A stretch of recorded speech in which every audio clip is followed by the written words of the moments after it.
respuesta. Y Wilson, Enrique, adelante con la pregunta o el comentario que quería hacer. Buenas tardes, ¿me escuchan bien? ¿Me escuchan bien? Sí, ya le escuchamos bien. Sí. Vale. Primero que todo pedir excusas que iba en la buseta y pues había mala señal. Pero primero que todo, pues agradecer a la Universidad de Antioquia por habernos abierto esa alma mater. Yo hago parte de la red de medios alternativos y comunitarios Altermedia aquí en la ciudad de Bogotá. Somos 77 medios escritos de radio, prensa y televisión. Por supuesto, también agradecer a la doctora Dioni por tan importantes luces que nos da.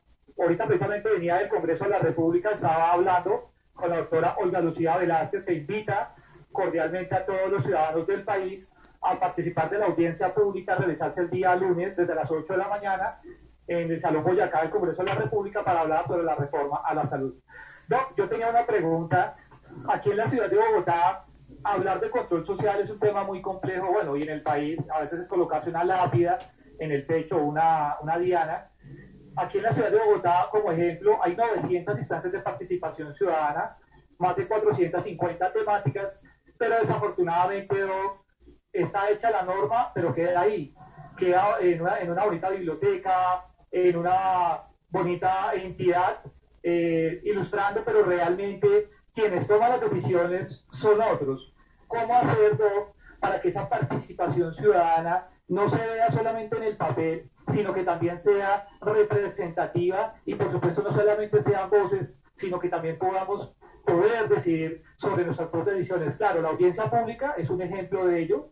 Nosotros vamos a participar activamente, vamos a opinar, vamos a dar nuestro punto de vista, pero quien toma en última la decisión son los honorables congresistas.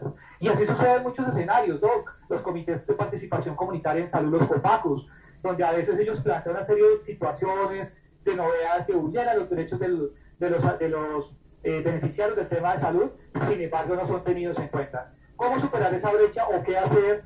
¿Cómo lo verías de su perspectiva? Muchas gracias a todos y todas. Muy amables.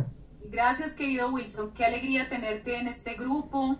Qué bueno, porque tú tienes un trabajo además comunitario muy fuerte con juntas de acción comunal, entonces con la comunicación alternativa, entonces fabuloso también contar con tus aportes. Pues ahí hay retos muy grandes. Primero, transformar esa cultura política institucional, ¿sí? O sea, las personas que regentan los destinos de las entidades, pero también quienes están en nuestro Congreso de la República, nuestros cuerpos colegiados, ¿no? Asambleas departamentales, consejos municipales a nivel nacional y territorial, pues hay que transformar la mentalidad, ¿no? Y esa mentalidad se transforma, diríamos, poco a poco. Es un ejercicio de largo alcance, donde no podemos, digamos, como ahorrar ningún esfuerzo. Todo lo que hacemos, digamos, de abrir los ojos y de sensibilizar a esos funcionarios y funcionarias, servidores y servidoras sobre su labor, en el marco de nuestra Constitución del 91, el servir a la comunidad, el realmente reconocer que la labor del servidor es ayudar a la gente, ¿no? No importa dónde esté, en qué cargo, en qué contrato, siempre tiene que haber una disposición a servir y a procurar el interés general. Y tiene que ver con la cultura, claramente porque la norma lo dice, pero hay que transformar esa cultura tal vez heredada de la Constitución de 1886. Entonces es un reto muy grande, pero por otro lado también hay que empoderar a la ciudadanía, ¿sí? Y yo te diría, hay que ver las cosas siempre muy positivo, de forma muy optimista, ¿no? Hay que ver el vaso medio lleno, porque por ejemplo, muchos de los bastiones que hoy encontramos en la reforma a la salud tienen que ver con luchas que ha dado la gente, ¿sí? Está ahí reflejado parte de ese sentir de las personas en torno al derecho a la salud, en torno al tema de la intermediación financiera, que el pago tenga que ser directo al prestador, que los trabajadores de la salud tengan una condición de formalización, ¿no? Que avancemos en soberanía sanitaria, que no nos pase lo que nos pasó en la pandemia, que dependíamos del mercado internacional de vacunas y aquí la gente muriéndose. Y murieron personas valiosísimas, personas maravillosas para sus hogares, para sus familias, ¿no? Y fue una cosa dramática, porque además la mayoría de los muertos fueron personas de estrato 1, 2 y 3, y en ese universo mayoritariamente estratos 1 y 2. Entonces se reveló la inequidad con toda su fuerza, y digamos cuando nosotros vemos la reforma y vemos que está ahí el tema preventivo, ¿no? Que hay una suerte, digamos, de elementos, el sistema de información público, hay muchas cosas Yo diría que hay más coincidencias y diríamos, hay que analizar la reforma en el sentido más positivo. Hay unas angustias que la gente le asaltan que son naturales, que tienen que ver con, digamos, el modelo que hemos tenido desde la Ley 100 de aseguramiento con las CPS, y claramente a la gente le da temor pensar que ahora, digamos, tendrá que pasar por estos centros de atención primaria, y entonces ahora quién me va a dar la cita y el medicamento, y ocurre una suerte de pánico, que además no es un pánico, diríamos, como espontáneo, sino que también es agenciado por sectores que están sí muy preocupados de perder el control, sobre todo financiero, de lo que implica la salud en Colombia, que es una bolsa millonaria de recursos, ¿sí? Entonces, ese es un tema que hay que aprender a analizar, ¿no? Y tratar de mediar entre esas, como tú dices muy bien, entre los intereses, y Diego también lo mencionaba. Hay que ser en eso muy cuidadosos, porque los intereses están ahí presentes.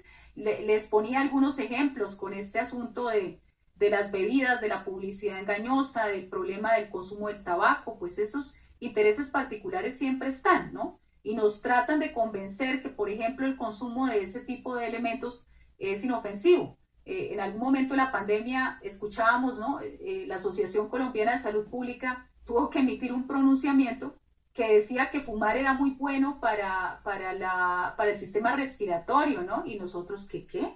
O sea, por Dios, no, todo lo contrario. Y salía en o sea, en portales muy prestigiosos, pues seguramente financiado por la industria tabacalera, y nos tocó emitir un pronunciamiento diciendo, ojo, no, esto nada que ver, por el contrario, fumar, vapear, hace más débil nuestro sistema pulmonar y por lo tanto nos hace más vulnerables al COVID, ¿no? Más frágiles, pero también genera una mayor probabilidad de contagio.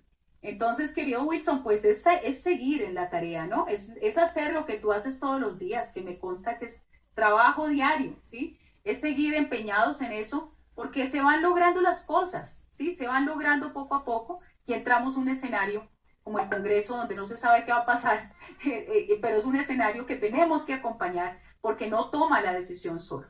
Entonces la ciudadanía siempre tiene mecanismos. Recuerden que además la ciudadanía, a través de la Constitución del 91, pues se ha venido empoderando de mecanismos de protección de derechos. Hoy tenemos nuestra tutela, que a pesar de que muchas tutelas se niegan en Colombia, también muchas han permitido salvar la vida de muchísima gente. Eso es valioso y hay que defenderlo. Tenemos el derecho de petición, tenemos la acción popular y de grupo, las acciones de cumplimiento. Tenemos además esos mecanismos de incidencia directa sobre el Congreso, que a veces no son fáciles, como la iniciativa legislativa y normativa, el cabildo abierto, ¿no? La consulta popular. Bueno, hay una serie, digamos, de mecanismos que tenemos a la mano que no son fáciles, pero que van generando un resultado que a veces quisiéramos, Wilson, que fuera más rápido, pero hace parte de un proceso, y tenemos que hacernos muy conscientes de eso, de nuestro presente, ¿no? Nuestro presente va contribuyendo y va construyendo un camino de esperanza para todos y todas.